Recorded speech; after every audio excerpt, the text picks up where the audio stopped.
قدیم اور پراسرار سلطنت میں جہاں محل کے مینار بادلوں سے باتیں کرتے تھے، وہاں ایک بادشاہ اپنی 3 پیاری بیٹیوں کے ساتھ خوش و خرم زندگی گزار رہا تھا، مگر انہیں کیا معلوم تھا کہ ایک رات ان کی خوشیوں پر حسد کی نظر پڑنے والی ہے۔ تینوں شہزادیاں حسن و خوبی کا شاہکار تھیں۔ شہزادی عائشہ خاموش، دانا اور کتابوں کی دوست، وہ قدیم کتابوں میں گم رہتی اور اکثر کھڑکی سے آسمان کو دیکھ کر سوچتی کہ کیا دنیا واقعی اتنی ہی پراسرار ہے جتنی کہ لفظوں میں دکھائی دیتی ہے۔ اس کی آنکھوں میں سوالوں کی چمک تھی اور دل میں سچ کی تلاش۔ شہزادی زویا بے خوف، بہادر اور تیر اندازی کی ماہر، وہ دیواروں کے اس پار کی دنیا کو دیکھنے کا خواب رکھتی اور کہتی کہ شہزادی ہونا صرف تاج پہننا نہیں بلکہ میدان میں کھڑا ہونا بھی ہے۔ اس کے اندر آزادی کی ایک چنگاری ہمیشہ جلتی رہتی تھی۔ شہزادی مریم نرم دل، محبت بھری اور سب کی لاڈلی تھی۔ وہ باغ کے پھولوں سے باتیں کرتی، پرندوں کو دانا ڈالتی اور اس کی ہنسی میں ایسی مٹھاس تھی کہ لگتا تھا جیسے گھنٹیوں کی مدھم آواز فضا میں بکھر گئی ہو۔ وہ کہتی تھی کہ اگر دل صاف ہو تو دنیا خود بخود خوبصورت ہو جاتی ہے۔ شہزادی مریم جو 20 برس کی تھی، دل کی ایسی صاف تھی کہ لوگ کہتے تھے اس کی مسکراہٹ میں بھی دعا کی تاثیر ہے۔ مگر ایک رات جب مریم چاندنی میں باغ میں بیٹھی تھی کہ اچانک ہوا میں نیلگوں چمک ابھری اور درختوں کے پیچھے سے ایک مغرور جادوئی پری ظاہر ہوئی۔ اس نے مریم کو دیکھا اور حسد سے بولی، یہ اتنی پیاری کیوں ہے؟ اگلی صبح محل میں کوہرام مچ گیا۔ شہزادی مریم تیز بخار میں مبتلا ہو گئی۔ اس کی پیشانی آگ کی طرح تپنے لگی اور اس کی سانسیں مدھم ہونے لگیں۔ شاہی حکیم بلائے گئے، سب کے سب ناکام ہو گئے۔ تب ایک اور بزرگ حکیم کو بلایا گیا۔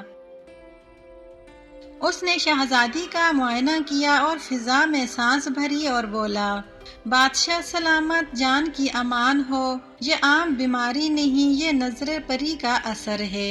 بزرگ نے بتایا، علاج صرف ایک جڑی بوٹی ہے جو سیاہ پہاڑی کے چوٹی پر اگتی ہے، مگر یاد رکھیں وہاں سونے کے پھول اور پھل ہیں۔ جو بھی لالچ میں آیا وہ پتھر بن گیا۔ وہ جڑی بوٹی صرف سچا دل اور بہادری رکھنے والا ہی لا سکتا ہے، جس کے دل میں ذرا برابر بھی لالچ نہ ہو۔ بادشاہ سوچ میں پڑ گیا کہ ایسا کون ہو سکتا ہے۔ عائشہ اور زویا کے دل کانپ اٹھے، مگر بہن کی محبت نے خوف کو شکست دے دی۔ انہوں نے فیصلہ کیا کہ وہ اپنی پیاری سی بہن کے لیے جڑی بوٹی لانے خود جائیں گی۔ بادشاہ نے ان دونوں کو اجازت دے دی۔ اگلی صبح دونوں بہنیں گھوڑوں پر سوار ہو کر محل سے نکل پڑیں۔ جوں جوں وہ پہاڑ کے قریب پہنچی، سنہری روشنی تیز ہوتی گئی اور پھر انہوں نے دیکھا پہاڑ کی ڈھلوان پر واقعی سونے کے درخت تھے جن پر چمکتے پھل لٹک رہے تھے۔ زمین پر جگہ جگہ پتھر کے مجسمے کھڑے تھے، کچھ کے چہرے حیرت میں ڈوبے ہوئے، کچھ کے ہاتھ سونے کے پھلوں کی طرف بڑھتے ہوئے۔ زویا نے حیرت سے کہا، یہ سب لوگ شاید لالچ میں آئے ہوں گے۔ عائشہ نے آہستہ سے جواب دیا، ہمیں صرف جڑی بوٹی چاہیے اور کچھ بھی نہیں۔ جوں جوں وہ اوپر چڑھتی گئی، سونے کی چمک بڑھتی گئی۔ اچانک ایک سرگوشی سنائی دی، صرف ایک پھل لے لو، تمہاری سلطنت ہمیشہ کے لیے مالا مال ہو جائے گی۔ زویا کے قدم ایک لمحے کو رکے، مگر اسے مریم کا تپتا ہوا چہرہ یاد آیا۔ اس نے آنکھیں بند کر کے کہا، ہم یہاں دولت کے لیے نہیں آئے، اپنی بہن کی خاطر آئے ہیں۔ چوٹی کے قریب ایک تیز ہوا چلی اور ان کے سامنے وہی جادوئی پری نمودار ہوئی۔ اس کی آواز میں طنز تھا، سب یہی کہتے ہیں، ہمارے دل میں کوئی لالچ نہیں، مگر سونے کی چمک دل بدل دیتی ہے۔ اس نے ہاتھ گھمایا تو سونے کے پھول پہلے سے زیادہ چمکنے لگے، مگر عائشہ نے اپنی نظریں زمین پر جمائے رکھی اور آہستہ سے بولی، حقیقی دولت بہن کی زندگی ہے، سونا نہیں۔ زویا کے قدم رک گئے، اس کی نظر ایک بڑے سنہری سیب پر پڑی۔ اس کے دل میں خیال آیا کہ اگر یہ لے جائیں تو ہماری سلطنت مالا مال ہو جائے گی۔ جیسے ہی اس نے ہاتھ بڑھایا اس کے قدم سخت ہونے لگے۔ عائشہ نے فوراً اس کا ہاتھ تھام لیا اور پکار اٹھی، زویا، یاد کرو ہم کیوں آئے ہیں۔ محبت اور سچائی کی اس پکار نے جادو توڑ دیا۔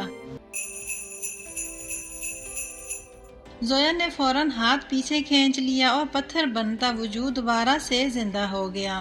اسی لمحے انہوں نے ایک چٹان کے پیچھے ہلکی سبز روشنی دیکھی۔ وہاں ایک سادہ سی جڑی بوٹی اگ رہی تھی جس میں کوئی چمک نہیں تھی۔ عائشہ نے نرمی سے اسے توڑا۔ جیسے ہی جڑی بوٹی ان کے ہاتھ میں آئی، سونے کی چمک مدھم پڑنے لگی اور کئی پتھر کے مجسموں میں دراڑیں پڑ گئیں۔ جادوئی پری دوبارہ ظاہر ہوئی۔